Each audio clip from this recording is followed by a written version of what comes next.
So I watched Phone last night, and this is one of those movies that seems to follow a lot of stereotypes, but for some reason ends up being a pretty decent movie in the end.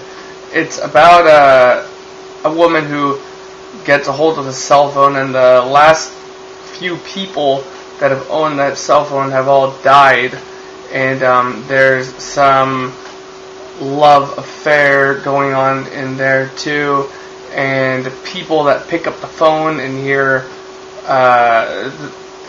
whatever is on the other end, they end up going crazy or end up possessed or whatever. And overall, it doesn't sound like that inventive of a movie, but it does what it does very well, and I think it's worth watching. But let's go into detail a little bit with the movie.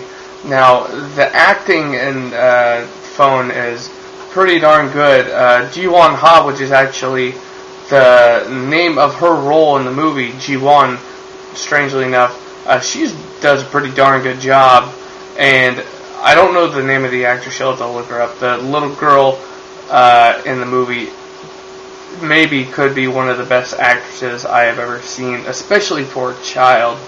And I love kid actors that can really act, because I watch so many movies where there's some really, really bad kid actors, and what I always end up saying, if you can't get kids that can act, don't have kids in your movies, you know, because it ends up ruining it for me to have some monotone kid, you know, coming up in a dramatic scene. But what might be considered a downside to some people is the pacing of this movie is kind of weird.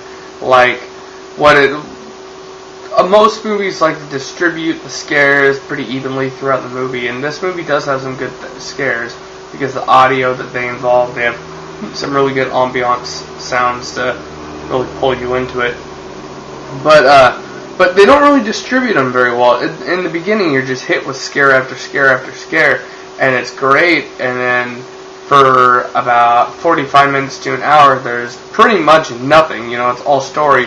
And I'm not against story, and I would have been happier to have them distributed more instead of just having them all at the beginning and then a couple more at the end, and then having this big dead zone in the middle where I kind of wanted to be scared. Another thing that kind of bugged me is because there were so many different people involved with the story, you know, so many different stories to tell from different people, it kind of got hard for me to follow. Like, this may not be the complaint for everybody, but the beauty of YouTube and normal people like me writing about or making a video about a movie is, I mean, you got these guys like Roger Ebert, which are just geniuses, you know, and they can see every angle of the movie and they can follow it flawlessly, but they don't necessarily speak from the average consumer, and I am the average consumer. My opinion is that it was kind of a little easy to get lost in the movie, especially if you don't speak the language and you're reading subtitles. Anyway, lots of different character stories intersecting. The pacing was kind of off, so it made it a little hard to follow. There seemed to be some plot holes going on, traumatic things to certain characters, but no real conclusion with those specific characters. But overall, I mean, it sounds like I'm bashing this movie, but it's definitely an enjoyable watch. I strongly recommend this movie, even though I didn't completely understand it, and even though it sounds like a stereotypical movie. I've said many times before, it does what it does well.